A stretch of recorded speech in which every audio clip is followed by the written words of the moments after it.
Hi guys, here we are with another edition of the weekly comic book Syndicate reviews. We're being joined by a familiar face, Zan from the Super Friends. Good to see you, Zan. This week we're going to start off with another comic contributed by Border City Comics, Invincible Iron Man 22, which is part 3 of 5 of Stark Disassembled. I had no idea going into this, but spoiler alert, Tony Stark is dead.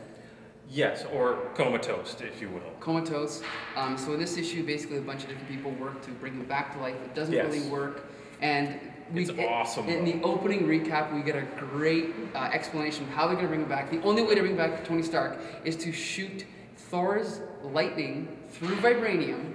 Of Captain America's shield. Of Captain America's shield. Made of vibranium. Made of vibranium that then goes into Tony Stark. So it's a metaphorical way to reunite the three. Was there something else involved? Principal. Oh, he needed his heart back, which was or he needed his generator, which was in Pepper Potts, because he hid it. Yeah. Because no one would look for his power source in Pepper Potts. In Pepper Potts' chest, yeah, I guess. She must get paid really well.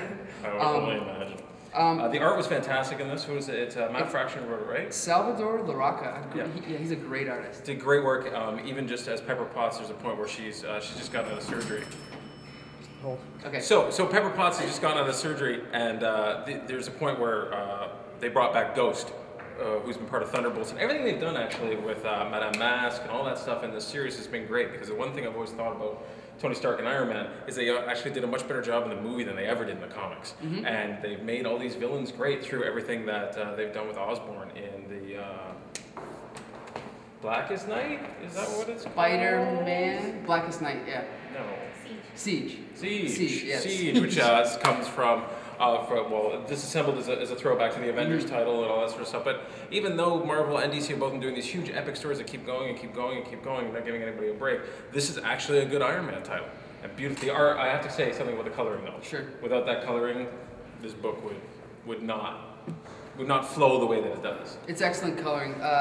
I'm surprised because Matt Fraction has sort of let me down with Planet Hulk. I didn't like Planet Hulk at all. I didn't like the Gladiator stuff, but this I found it was more about the humanity of the characters and a little bit more down. Even though they're technically in another dimension where Tony Stark is in like the psychic, the astral plane and doesn't remember his brain. Yeah, he's in his brain, and it's a little that's a little bit fantastic. But they bring in Doctor Strange at the end, and I do like it. Yeah, I do recommend it. It's a good series, so I recommend you pick up this one and the ones that come after it. What do you think? Yeah, actually, absolutely wonderful. The whole series has been great. And although Doctor Strange has lost all of his powers and the Eye of Agamotto, there's no longer Doctor Strange, he still kicks butt. Like, he walks in there and he's got, like, I need candles, sort of like, like someone's going to give birth, and it's like, I need hot towels. All of a sudden he has 300 candles. It was really well done. So definitely a good book. Pick it up. And that's it for this one. On to the next one right now. Next up is Star Trek Sulu #1, spotlighting Captain Sulu back when he was the captain of the USS Excelsior in the movie continuity. I thought it was great. The art was very lacking, I thought, unprofessional personally, but the story was maybe a little bit shorter than I would like to have been, but good enough for me to be surprised that I hadn't heard of the writer, and good enough that I definitely want to pick up the next one if there is one. Yeah, I liked it. I think it was a comic book you could take seriously because the language is good, the character development was good. I agree that it was way too short. It felt a little anticlimactic, but other than that, it was good. It was interesting. I didn't mind the art too much, but it did feel a little amateur.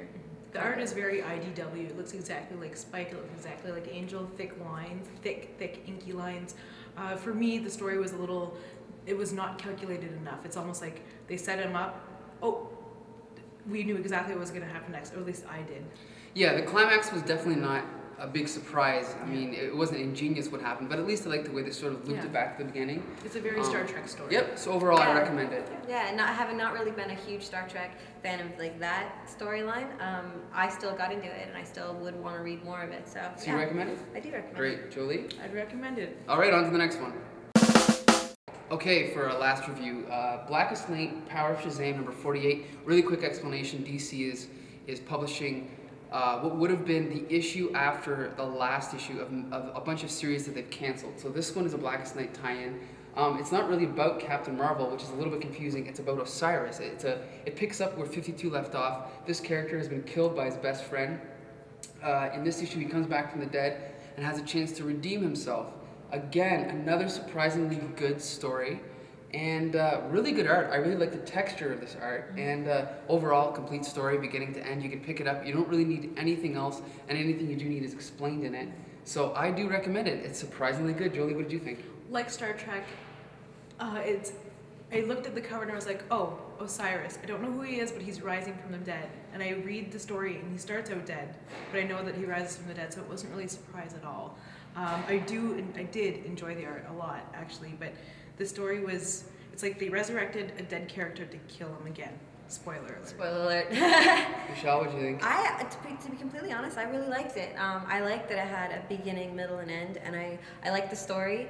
I thought it was deeper. It was way deeper than that Wonder Woman story that we read when they had, because she had the similar conflict of being dark, but also having that sort of inner light, which is battling with the dark one, but hers was just so black and white and didn't really mean anything. But I liked how this one was a lot deeper. It had a lot more things involved. It had a lot more characters involved. It had a lot more backstory, and I liked it. And if you aren't familiar with Shazam or any of the characters surrounding that, it's kind of a neat way to get refreshed in that. And even if this was a dead comic, and let's say, because it was dead on issue 47, and then they came back with 48, even if he has this one-time revival, I don't mind it. I don't mind that at all. If it's tying into this Blackest Night thing, maybe it's there to give another little thread, but I liked it. I liked it a lot, actually. You recommend it? I do recommend it. As do I, Julie. I would recommend it. The story was great. DC's doing good this week. Okay. Okay, that's it for this week's reviews. We'd like to thank Border City Comics again for giving us these 3 free comics to review. And please, join us every Thursday for new reviews. We'll update them every week, and thank you very much for watching. Stay tuned. Comics. Comic Book Syndicate. Assemble.